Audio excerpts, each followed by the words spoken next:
صفحہ نمبر 71 آیت نمبر 6 سورة النساء۔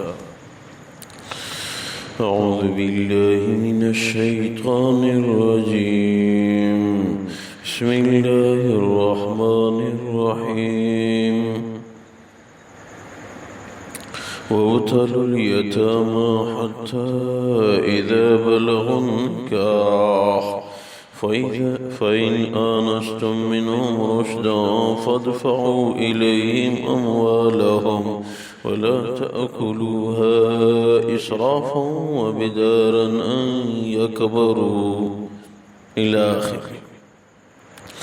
اللہ تبارک و تعالی فرماتے ہیں وَابْتَلُوا الْيَتَامَى حَتَّى إِذَا بَلَغُوا النِّكَاحَ، یتیموں کو جانچو یہاں تک کہ وہ مدت نکاح پہ پہنچ جائیں۔ فَإِنْ آنَسْتُم مِّنْهُمْ رُشْدًا فَادْفَعُوا إِلَيْهِمْ أَمْوَالَهُمْ، اگر آپ لوگ ان میں عقل مندی پائیں تو پھر ان کے اموال کو ان کے حوالے کرو۔ وَلَا تَأْكُلُوهَا إِسْرَافًا وَبِدَارًا أَن يَكْبَرُوا، یتیموں کے مال اسراف کے ساتھ اور اس جلدی سے مت کھاؤ کہ وہ بڑے ہونے والے ہیں۔ وَمَنْ كَانَ غَنِيًّا فَلْيَسْتَعْفِفْ، اور جو آدمی مالدار ہے وہ یتیم کے مال کو حاصل نہ کرے۔ وَمَنْ كَانَ فَقِيرًا فَلْيَأْكُلْ بِالْمَعْرُوفِ، جو فقیر ہے یتیموں کے مال کو ان کی کمائی کے لیے استعمال کر رہا ہے اسی سے بطور ضرورت مناسب انداز میں لے سکتا ہے۔ فَإِذَا دَفَعْتُمْ إِلَيْهِمْ أَمْوَالَهُمْ، جب آپ لوگ یتیموں کو ان کے اموال حوالے کرتے ہو، فَأَشْهِدُوا عَلَيْهِمْ، اس پہ گواہ قائم کرو۔ وَكَفَى بِاللَّهِ حَسِيبًا، حساب کے لیے اللہ ہی کافی ہیں۔ لِلرِّجَالِ نَصِيبٌ مِّمَّا تَرَكَ الْوَالِدَانِ وَالْأَقْرَبُونَ، لِلرِّجَالِ نَصِيبٌ، آدمی کے لیے حصہ ہے، مِمَّا تَرَكَ الْوَالِدَانِ وَالْأَقْرَبُونَ، جو ان کے والدین ترکہ چھوڑے اور قریبی رشتہ دار۔ وَلِلنِّسَاءِ نَصِيبٌ مِّمَّا تَرَكَ الْوَالِدَانِ وَالْأَقْرَبُونَ، عورتوں کا بھی حصہ ہے اس ترکے میں سے جو ان کے والدین چھوڑے ہیں ان کے قریبی رشتہ دار۔ مما قل منہ او کثر، چاہے ترکہ تھوڑا ہے یا زیادہ۔ نصیبا مفروضا، مقرر حصہ ہے۔ وَإِذَا حَضَرَ الْقِسْمَةَ أُولُو الْقُرْبَى وَالْيَتَامَى وَالْمَسَاكِينُ، جب حاضر ہو جائیں تقسیم کے وقت دیگر رشتہ دار، یتیم، مسکین، فَارْزُقُوهُم مِّنْهُ وَقُولُوا لَهُمْ قَوْلًا مَّعْرُوفًا، تو ان کو بھی ورثاء کی اجازت سے تھوڑا بہت کچھ دو اور ان کے ساتھ اچھی بات کرتے رہنا۔ اللہ تبارک و تعالی ان آیات مبارکہ میں یتیموں کے سرپرستوں کو حکم ہے یتیموں کا مال استعمال کرو، ان کی مالی ترقی ہو جائے، اس پہ تجارت کرو، کوئی فائدے والا کام کرو۔ جب آپ کو خیال ہو کہ یہ مدت نکاح پہ پہنچ رہے ہیں، یعنی بالغ ہو گئے یتیم، پھر ان کا امتحان لو، کچھ پیسے دے کے ان کا اندازہ لو کہ یہ مال کا استعمال جانتا ہے، آپ سمجھیں کہ یہ مال کو سنبھال سکتا ہے تو پھر مال ان کے حوالے کر دو، لیکن گواہ کو قائم کرو، گواہ قائم کرو کہ اتنا مال میں نے ان کو دے دیا۔ بلکہ اگر لکھ لکھائی بھی ہو جائے تو بہت اچھی بات ہے۔ اور ساتھ یہ بھی کوشش کرتے رہنا کہ فقیر کو تو یتیم کے مال سے کچھ نہ کچھ لینے کی اجازت ہے۔ فقیر آدمی ہے، غریب ہے، یتیم کے مال میں تجارت کر رہا ہے، یتیم کو فائدہ پہنچا رہا ہے، تو بقدر ضرورت لینے کی گنجائش ہے۔ جیسے پورا دن کوئی کام کرے، یتیم کے مال میں محنت کر رہا ہے، یتیم چھوٹے ہیں، تو اگر وہ یومیہ 500 600 800 روپے اس سے لے لے تو اس میں کوئی حرج نہیں ہے، درست ہے۔ ہاں اگر کوئی امیر ہے تو وہ نہ لے، وہ خیر خواہی اور ثواب کی نیت سے یتیموں کے مال کی ترقی کا سوچے۔ اور ساتھ میراث کا بھی حکم ذکر ہو رہا ہے کہ مرد عورتوں سب کا والدین کے ترکے میں اور دیگر قریبی رشتہ داروں کے ترکے میں حصہ ہے، چاہے ترکہ کم ہو یا زیادہ۔ اس کا بھی خیال رکھنا چاہیے، جس طرح کہ مردوں کا حق ہے اسی طرح عورتوں کا بھی حق ہے۔ یہ چیز بھی معاشرے میں قابل غور ہے کہ عورتوں کو حصہ نہیں دیا جا رہا، اور اگر دیا جا رہا ہے تو وہ برائے نام ہے۔ اس باب میں شہری لوگ کچھ نہ کچھ ہمت کرتے ہیں، دیہات کے لوگ عورتوں کو حصہ بالکل نہیں دیتے۔ یہ شریعت کا حکم ہے، اور یہ کتابوں شریعت کی کتابوں میں لکھا ہے جہاں عورتوں کو حصہ نہیں مل رہا وہاں صرف ان کو یہ کہہ کے کہ یہ آپ کا حصہ ہو گیا، وہ کہتی میں نہیں لیتی، اس سے آپ کو نجات نہیں ملے گی۔ مال ہو یا زمین، اس کے ہاتھ میں، اس کے قبضے میں یہ چیز دینی ہے۔ 2 مہینے 3 مہینے 4 مہینے وہ قبضے میں رکھے گی، پھر اگر وہ واپس کرے گی تو ٹھیک ہے، لیکن ایسے صرف کہنے سے کہ جی بس میرے بھائی آپ میں نہیں لیتی، وہ تو شرم کی وجہ سے کہہ رہی ہے، بھائی سے مال لے رہی ہے، پھر تو معاشرے میں ملامت کیا جاتا ہے ان کو۔ نہیں جی، ان کو دینا چاہیے۔ اور اس جو ترکہ آپ کے پاس بچا، آپ نے اپنی بہن کو اپنا حصہ دیا، جو ترکہ بچ گیا اس میں اللہ اتنی برکت دیں گے کہ اگر آپ اپنی بہن کو نہ دیتے اس سے زیادہ برکت آئے گی۔ اس طرح بھی توجہ کی ضرورت ہے۔ یہ میراث کا حصہ عورتوں کا ایسے فرض ہے جیسے زکوٰۃ فرض ہے، ایسے فرض ہے جیسے نماز فرض ہے۔ جو آدمی نماز نہیں پڑھ رہا اس کو ملامت کیا جاتا ہے، جو اپنی بچی اور بہن کو حصہ نہیں دے رہا اس پہ کوئی ملامت نہیں۔ اس کا خیال رکھنا چاہیے، یہ ضروری ہے۔ اور ساتھ یہ بھی فرما رہے ہیں کہ اگر ترکہ تقسیم ہو رہا ہے، کوئی وفات پا گیا، یتیم مسکین فقیر آئے، تو وہ رسا کو چاہیے ان کی اجازت سے کہ ان یتیم فقیروں کو بھی تھوڑا بہت جتنا ہو سکے تھوڑا بھی اگر دے دیں، کیونکہ مفت میں ان کو مل رہا ہے تو وہ خوش ہو جائیں گے۔ اور یتیم مسکین فقیروں کے ساتھ کیا کرو، وَقُولُوا لَهُمْ قَوْلًا مَعْرُوفًا، اچھی بات کہا کرو۔ اچھی بات کی بڑی ضرورت ہے امت میں۔ امت کی جو موجودہ حالت ہے، یاد رکھیں کہ امت ڈوب رہی ہے، ہمیں فکر نہیں ہے، امت ڈوب رہی ہے، یقین جانو۔ نماز کی فکر نہیں ہے، اور فرضی اعمال مستحبات سنن تو بہت دور کی بات ہے۔ کیا کیا ہو رہا ہے۔ اس لیے میرے پیارو، امر بالمعروف، اچھائی کی طرف بلانا، اور ساتھ متصل نہیں عن المنکر، یہ بھی ایک ضروری چیز ہے۔ غلط کام سے، غیر شرعی کام سے روکنا، یہ کام ذرا بھاری ہے۔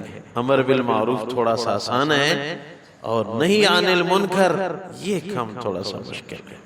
لیکن حکمت بصیرت کے ساتھ ایک ایک امتی پہ محنت کرنا، کیسے یہ نیک بن جائے، کیسے یہ دیندار بن جائے، کیسے یہ فلاں گناہ میں ملوث ہے رک جائے، یہ درد جب دل میں ہوگا نا تو پھر فیصلے ہوں گے۔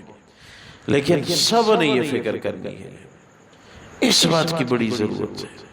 اور اچھی بات غصے سے نہیں، نقصان ہو جائے گا، نرمی سے، اکرام سے، خوش مزاجی سے۔ وہ حسن رضی اللہ تعالیٰ عنہ کی بات مشہور ہے، ایک بوڑھا آدمی وضو ایسے کرتا تھا کہ برائے نام، کبھی پاؤں میں کوئی جگہ خشک ہے، کبھی چہرے میں کوئی جگہ خشک ہے، بس برائے نام وضو۔ سب لوگ سمجھتے تھے کہ اس کا وضو نہیں ہو رہا، اور پھر نماز پڑھتا تھا، چلا جاتا تھا۔ لیکن تھا بڑا سخت مزاج، کوئی اس کو سمجھا نہیں سکتا تھا۔ حضرت حسن رضی اللہ تعالیٰ عنہ کو کسی نے کہا، آپ تو نواسہ رسول ہیں، یہ آپ کو غصہ نہیں کرے گا، آپ نے اس کو سمجھانا ہے۔ اس نے کہا میں بھی اس کی طبیعت کو تو جانتا ہوں، ہے تو بڑا غصے والا آدمی، لیکن چلو جب کام میرے ذمہ سونپا گیا ہے تو کچھ کر لوں گا، سوچوں گا۔ اس نے ایک تدبیر سوچی، انتظار میں رہا۔ جب وہ بوڑھا آیا اور وضو کا ارادہ کیا تو حسن رضی اللہ تعالیٰ عنہ نے اس سے کہا کہ جی میں وضو کر رہا ہوں، میرے وضو کو دیکھ لینا، میرے وضو میں جو غلطی ہو اس کو نکال کے مجھے بتا دینا کہ یہ چیز غلط ہے، تاکہ میرا وضو ٹھیک ہو جائے۔ آپ نے میرے وضو پہ نگاہ رکھنی ہے، میں ابھی آپ بیٹھے رہے، میں وضو کرتا ہوں۔ وہ بوڑھا آدمی بیٹھ گیا، دیکھ رہا ہے۔ حضرت حسن رضی اللہ تعالیٰ عنہ نے وضو بنایا، وضو سے فارغ ہوئے تو بوڑھا آدمی کہنے لگا حسن آپ نے جیسے مجھے سمجھایا کوئی ایسا سمجھانے والا میں نے نہیں دیکھا، میرے وضو میں غلطی تھی کافی عرصے سے، لیکن یہ جو آپ کے سمجھانے کا طریقہ ہے واقعی آپ اپنے نانا کے طریقے پہ جا رہے ہو۔ تو میرے بھائیو امت زخمی حالت میں ہے، امت مجروح ہے، اگر سختی سے سمجھاؤ گے امت کے ٹوٹنے کا خطرہ ہے، ورنہ دل میں چنگاری ہے، ایمان ہے۔ آج میں ایک جگہ گیا تھا، جیسے ہی میں ان کے وہ گھر کے ساتھ بیٹھک میں داخل ہوا تو جوان نکل آیا اور اچھے لباس میں ٹائی پہنا ہوا۔ میں نے جیسے ہی دیکھا دل کو یہ بات اچھی نہیں لگی، میرے نبی کا امت ہی، اس امت کا جوان، مسلمان ماں باپ کا بیٹا، اس کے گلے میں ٹائی ہے، کیا کروں گا؟ بہرحال میں بیٹھ گیا، سوچ رہا تھا کیا کرنا چاہیے۔ اس کے متعلق فتاووں نے لکھا ہے، مفتیان کرام نے لکھا ہے، اگر کسی نے ٹائی پہن کے شیشے میں دیکھا بڑا اچھا لگ رہا ہوں، دائرہ اسلام سے خارج ہو گیا، دائرہ اسلام سے خارج ہو گیا۔ ہاں جو لوگ سروس والے ہیں، کسی کمپنی کے ملازم ہیں، اس طرف سے شرط ہے اگر ٹائی نہ پہنے تو وہاں سے ڈیوٹی جا رہی ہے، ادھر بیوی بچوں کے خرچے کا مسئلہ ہے، تو وہ لوگ اس وقت جب عین ڈیوٹی ہو، دل میں کدورت، ظاہری شکل و صورت، دل میں کدورت، ظاہری شکل و صورت، اس پہ پھر عمل کی کچھ نہ کچھ گنجائش ہے، وہ بھی تب تک جب تک دوسری جگہ ڈیوٹی نہ ملے، وہ تب تک گنجائش ہے۔ لیکن دل کی محبت میں اچھا لگ رہا ہوں، میرے پیاروں یہ بڑا جرم ہے، یہ بڑا جرم ہے، یہ اسلام کی جڑوں کو اکاڑنا ہے، یاد رکھنا۔ ٹائی کو گلے میں پہنے اسلام کی جڑوں کو اکاڑنا ہے کہ ہمیں یہ فیشن پسند ہے، حضور کا فیشن چھوڑ دو۔ نہیں، اللہ نے ہمارے نبی میں کمی کیا چھوڑی ہے، ہمارے جوان دوسری طرف جا رہے ہیں۔ تو میں نے جیسے اس کو دیکھا دل میں درد پیدا ہوا، یہ ہمارا جوان، یہ کسی طرح یہ چیز اسے نکال پھینکوں، تو دل میں یہ بات رہی۔ وہ گیا، خوش باش ملا اور کچھ بیکری، کچھ کولڈ ڈرنک اور فروٹ لے آیا، کیا پائے ہیں قدر کی۔ تو میرے دل میں اب یہ میں کھاؤں کہ یہ کام کروں، کون سا کام ضروری ہے؟ یہ کھانا پہلے ضروری ہے یا یہ ضروری ہے؟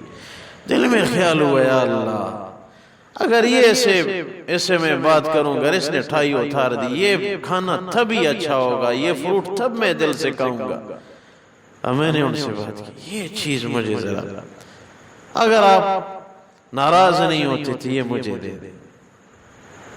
کہا کیوں نہیں جی، یہ میرا دل بھی نہیں مانتا، لیکن گھر میں کہہ رہے تھے کہ یہ باندھ لو، پہن لو، بس لے لیں جی۔ دل میں اتنا میں متاثر ہوا، ہمارے جوانوں کے اندر کتنا ایمان ہے جی۔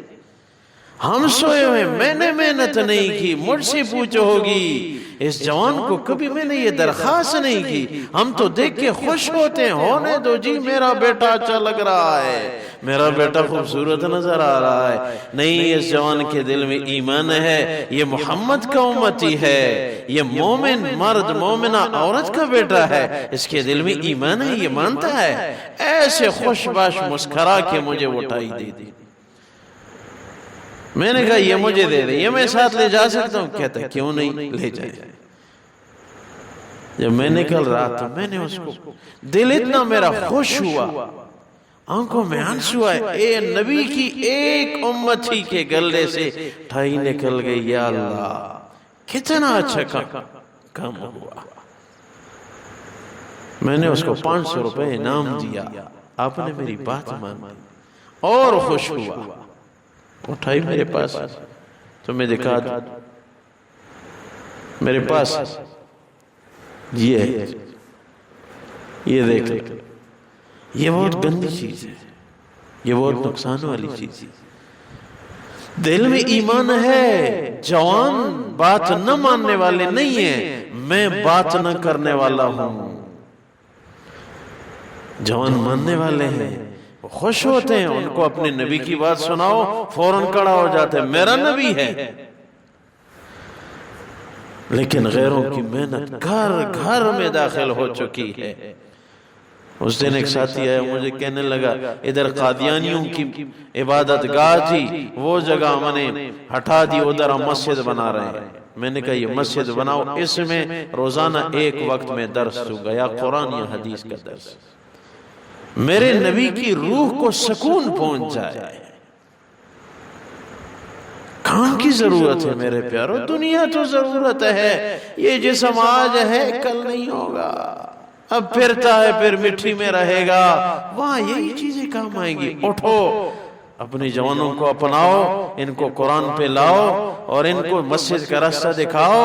یہ آتے ہیں، یہ بات مانتے ہیں، یہ اعتکاف میں جوان روتے ہیں، گھنٹوں روتے ہیں، میں نے ان کو دیکھا ہے۔ ہمارے جوانوں میں بڑی صلاحیت ہے، ہم نے پھینک دیا، چھوڑ دو یہ باقی ہے، نہیں نہیں، یہ ایمان میں ہم سے بڑھ کر ہیں اگر ہم ان جوانوں پہ محنت کریں۔ یہ بات ماننے والے ہیں، بڑی ضرورت ہے میرے پیارو۔ امت گر رہی ہے، ڈوب رہی ہے، کوئی اتنا نہیں ہے کہ کہہ دے کہ یہ ڈوب رہے ہیں، کوئی تو آ جائے ان کو ہاتھ دے اور ان کو ڈوبنے سے بچا دے، کوئی پکارنے والا بھی نہیں ہے، ہاتھ دینے والا تو چھوڑ۔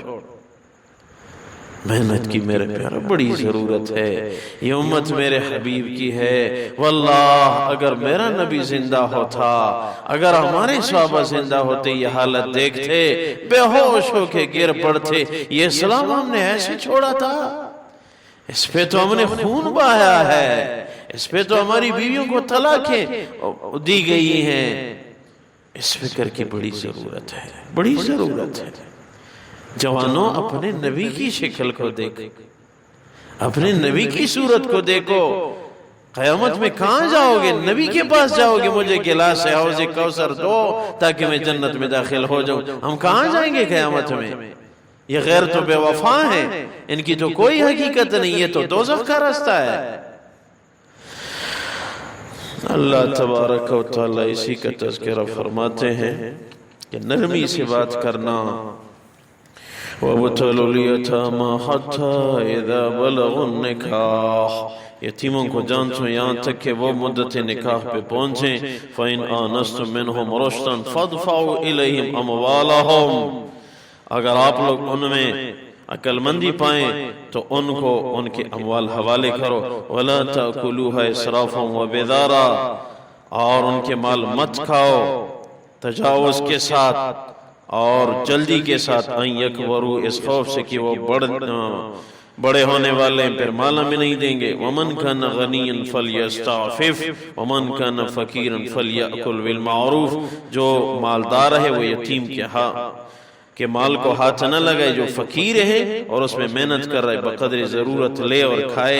فَإِذَا دَفَعْتُمْ إِلَيْهِمْ أَمْوَالَهُمْ فَأَشْهِدُوا عَلَيْهِمْ، جب ان کا مال آپ دو گے تو اس پہ گواہ قائم کرو۔ وَكَفَى بِاللَّهِ حَسِيبًا، اللہ حساب کے لیے کافی ہے۔ لِلرِّجَالِ نَصِيبٌ مِّمَّا تَرَكَ الْوَالِدَانِ وَالْأَقْرَبُونَ، مردوں کو حصہ ہے والدین اور ان کے رشتہ داروں کے ترکہ میں، وللنساء نصیب مما ترک الوالدان والاقربون، عورتوں کو بھی حصہ ہے ان کے والدین اور رشتہ داروں کے ترکہ میں، مما قل منہ او کثر نصیبا مفروضا، چاہے ترکہ تھوڑا ہو یا زیادہ ان کا مقرر شدہ شرعی حصہ ہے۔ وَإِذَا حَضَرَ الْقِسْمَةَ أُولُو الْقُرْبَى وَالْيَتَامَى وَالْمَسَاكِينُ فَارْزُقُوهُم مِّنْهُ، اور جب تقسیم ترکہ کے وقت رشتہ دار آئیں، یتیم آئیں، مسکین آئیں، تو ورثاء کی اجازت سے ان کو بھی کچھ دو۔ وَقُولُوا لَهُمْ قَوْلًا مَّعْرُوفًا، رشتہ دار یتیم مسکینوں کے ساتھ نرمی کے ساتھ بات کیا کرو۔ اے اللہ فضل فرما، رحم فرما، کرم فرما، امت کی حالت پہ اللہ رحم فرما۔ اے اللہ ہدایت کی ہواؤں کو عام فرما، برکتوں کا نزول فرما، ہم سب کی مغفرت فرما، ہمارے جوانوں کو یا اللہ نیک بنا، دیندار بنا، ان کو خوشیاں نصیب فرما۔ خصوصاً جس جوان نے بات مان لی اس کے لیے میرا دل دعائیں دے رہا ہے، یا اللہ اس کو مزید نیک بنا، اس کو برکتیں نصیب فرما، یا اللہ اس کو اپنے حرم کعبے کا طواف نصیب فرما، حرمین شریفین کی زیارت ان کو نصیب فرما۔ یا اللہ ہمارے تمام جوانوں کو نیک دیندار بنا، اس جوان کے ماں باپ کو برکت عنایت فرما۔ یا اللہ آخری خاتمہ بالخیر ہم سب کو نصیب فرما۔ وَأُفَوِّضُ أَمْرِي إِلَى اللَّهِ إِنَّ اللَّهَ بَصِيرٌ بِالْعِبَادِ بِرَحْمَتِكَ وَكَرَمِكَ يَا أَرْحَمَ الراحمين۔